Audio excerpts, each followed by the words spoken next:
Asia Cup 2023 is upon us. On News9 Live, we will be covering the tournament extensively, so do subscribe to our channel. And now we'll begin with this coverage. They say timing is everything in life and in cricket. This Asia Cup couldn't have come at a better time. With just over a month to go for the ODI World Cup, 5 of the 6 teams will look to find all the answers to the possible questions they will be asked at the World Cup. Asia Cup will provide them the opportunity to try out players coming back from injury, the opportunity to find the right balance in their squad, the experience of playing 4 teams that they will go up against in the World Cup later on. So, this tournament is very significant, and whoever wins it will carry that confidence into the World Cup. Given that the organizers have always tried to put India and Pakistan together, we've not seen an India-Pakistan final in the Asia Cup. Will that change this time around? Chetan? Hello, Meha. Hello, Jamie. And hello to our audience as well.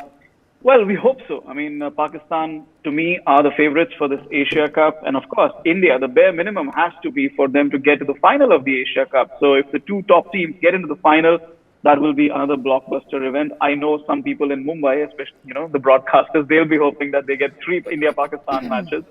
So yeah, I mean, all of us are hoping the next 3 weekends gives us an India-Pakistan buffet in a way over the next 3 weekends. And like I said, it's the bare minimum for India. And we'll take it from there.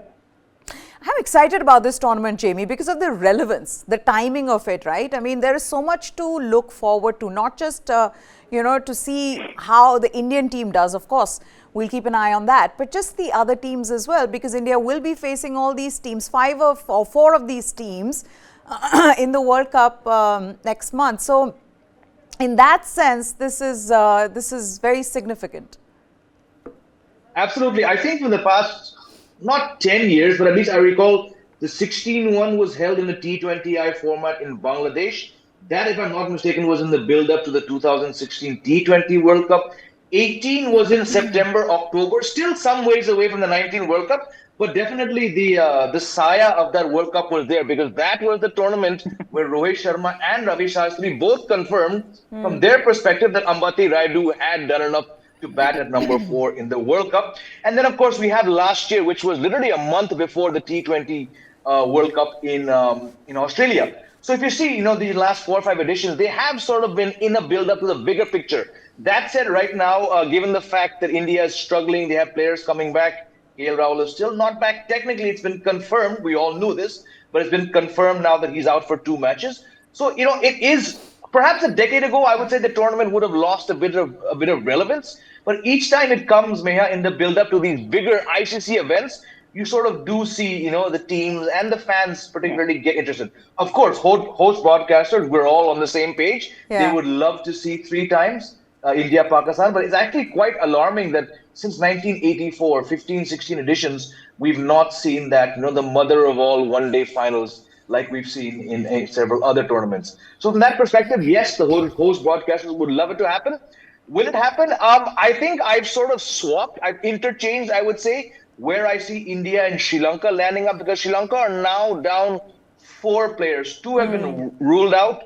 1 is on the verge of being ruled out, and the 4th, Hasaranga, may not play even a single game. So looking at how depleted that team already is, I think the chances of India-Pakistan have gone up significantly since we last spoke. Because the last time we spoke, Chetan and I had backed Sri Lanka to the fair hilt. But right now, they just don't seem the same, unfortunately.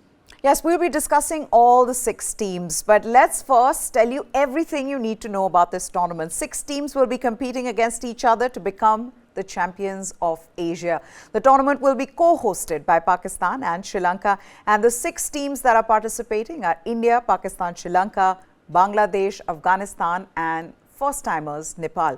The teams are divided in 2 groups, with India, Pakistan and Nepal in Group A, and Sri Lanka, Bangladesh and Afghanistan in Group B. So, moving on to what the format will be like. The 2 groups will play in the round-robin style within their group. And then the top 2 sides from both the groups will qualify for the Super 4 stage. The Super 4 stage will be another round-robin series of games. The top 2 then will qualify for the final, which will be played on the 17th of September in Colombo.